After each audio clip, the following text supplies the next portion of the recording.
the most profound stillness reigned around me. At least, so it appeared to me as compared with the violent internal emotion which I had been experiencing. But by and by I began to distinguish various sounds. Basil brought something downstairs which he laid upon a chest outside. It sounded like a broomstick. Below me I could hear St. Jerome's grumbling voice. Probably he was speaking of me. And then children's voices and laughter and footsteps, until in a few moments everything seemed to have regained its normal course in the house, as though nobody knew or cared to know that here I was sitting alone in the dark store-room. I did not cry, but something lay heavy, like a stone, upon my heart. Ideas and pictures passed with extraordinary rapidity before my troubled imagination. Yet through their fantastic sequence broke continually the remembrance of the misfortune which had befallen me as I once again plunged into an interminable labyrinth of conjectures as to the punishment, the fate, and the despair that were awaiting me. The thought occurred to me that there must be some reason for the general dislike, even contempt, which I fancied to be felt for me by others. I was firmly convinced that every one, from Grandmamma down to the coachman Philip, despised me, and found pleasure in my sufferings. Next, an idea struck me that perhaps I was not the son of my father and mother at all, nor Woloda's brother, but only some unfortunate orphan who had been adopted by them out of compassion. And this absurd notion not only afforded me a certain melancholy consolation, but seemed to me quite probable. I found it comforting to think that I was unhappy, not through my own fault, but because I was fated to be so from my birth, and conceived that my destiny was very much like poor Karl Ivanitch's. Why conceal the secret any longer now that I have discovered it? I reflected. Tomorrow I will go to Papa and say to him, "It is in vain for you to try and conceal from me the mystery of my birth. I know it already."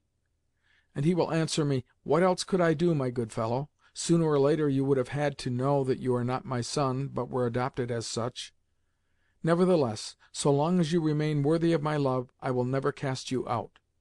Then I shall say, "Papa, though I have no right to call you by that name, and am now doing so for the last time, I have always loved you, and shall always retain that love. At the same time, while I can never forget that you have been my benefactor, I cannot remain longer in your house. Nobody here loves me, and St. Jerome has wrought my ruin. Either he or I must go forth, since I cannot answer for myself. I hate the man so that I could do anything. I could even kill him. Papa will begin to entreat me, but I shall make a gesture and say, 'No, no, my friend and benefactor, we cannot live together. Let me go.'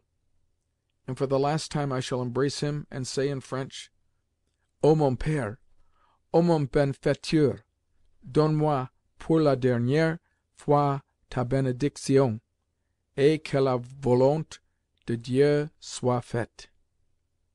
I sobbed bitterly at these thoughts as I sat on a trunk in that dark store-room. Then, suddenly recollecting the shameful punishment which was awaiting me, I would find myself back again in actuality, and the dreams had fled. Soon again I began to fancy myself far away from the house and alone in the world. I enter a hussar regiment, and go to war. Surrounded by the foe on every side, I wave my sword, and kill one of them and wound another, then a third, then a fourth. At last, exhausted with loss of blood and fatigue, I fall to the ground and cry, "Victory!" The General comes to look for me, asking, "Where is our saviour?" Whereupon I am pointed out to him. He embraces me, and in his turn exclaimed with tears of joy, "Victory!" I recover, and with my arm in a black sling go to walk on the boulevards. I am a general now. I meet the Emperor, who asks, "Who is this young man who has been wounded?" He is told that it is the famous hero Nicholas. Whereupon he approaches me and says, "My thanks to you. Whatsoever you may ask for, I will grant it." To this I bow respectfully, and leaning on my sword, reply, "I am happy, most august Emperor, that I have been able to shed my blood for my country. I would gladly have died for it. Yet, since you are so generous as to grant any wish of mine, I venture to ask of you permission to annihilate my enemy, the foreigner St. Jerome." And then I step fiercely before St. Jerome and say, You were the cause of all my fortunes. Down now on your knees." Unfortunately this recalled to my mind the fact that at any moment the real St. Jerome might be entering with the cane, so that once more I saw myself not a general and the saviour of my country, but an unhappy, pitiful creature.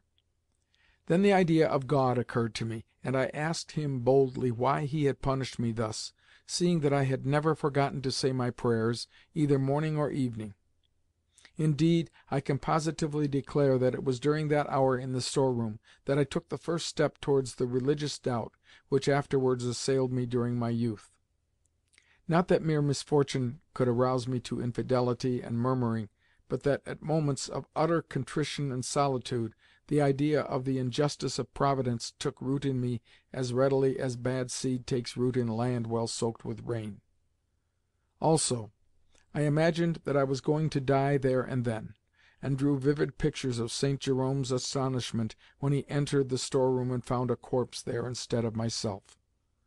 Likewise, recollecting what Natalia Savishna had told me of the 40 days during which the souls of the departed must hover around their earthly home, I imagined myself flying through the rooms of Grandmamma's house, and seeing Lubotshka's bitter tears, and hearing Grandmamma's lamentations, and listening to Papa and St. Jerome talking together. "He was a fine boy," Papa would say with tears in his eyes. "Yes," St. Jerome would reply, "but a sad scapegrace and good for nothing." "But you should respect the dead," would expostulate Papa. "You were the cause of his death. You frightened him until he could no longer bear the thought of humiliation which you were about to inflict upon him. Away from me, criminal!" Upon that St. Jerome would fall upon his knees and implore forgiveness, and when the 40 days were ended my soul would fly to heaven and see there something wonderfully beautiful, white and transparent, and know that it was Mamma. And that something would embrace me and caress me. Yet all at once I should feel troubled and not know her. "If it be you," I should say to her, "show yourself more distinctly, so that I may embrace you in return." And her voice would answer me, "Do you not feel happy thus?" And I should reply, "Yes, I do, but you cannot really caress me, and I cannot really kiss your hand like this." "But it is not necessary," she would say. "There can be happiness here without that." And I should feel that it was so, and we should ascend together ever higher and higher, until suddenly I feel as though I am being thrown down again, and find myself sitting on the trunk in the dark store-room, my cheeks wet with tears and my thoughts in a mist, yet still repeating the words, "Let us ascend together higher and higher."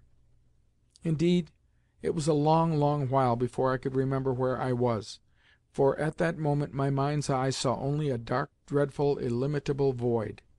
I tried to renew the happy, consoling dream which had been thus interrupted by the return to reality, but to my surprise I found that, as soon as ever I attempted to re-enter former dreams, their continuation became impossible, while, which astonished me even more, they no longer gave me pleasure.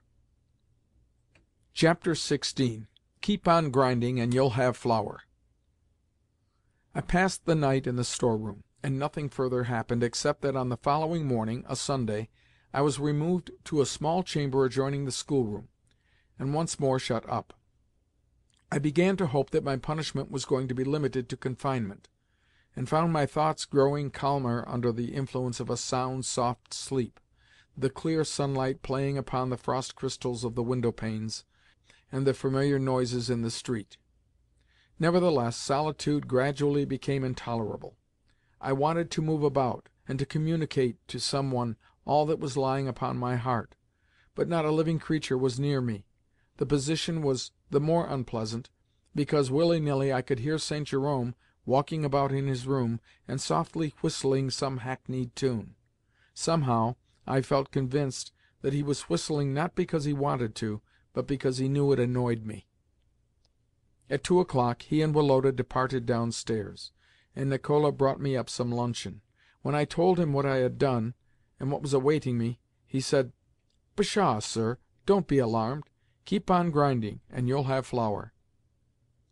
Although this expression, which also in later days has more than once helped me to preserve my firmness of mind, brought me a little comfort, The fact that I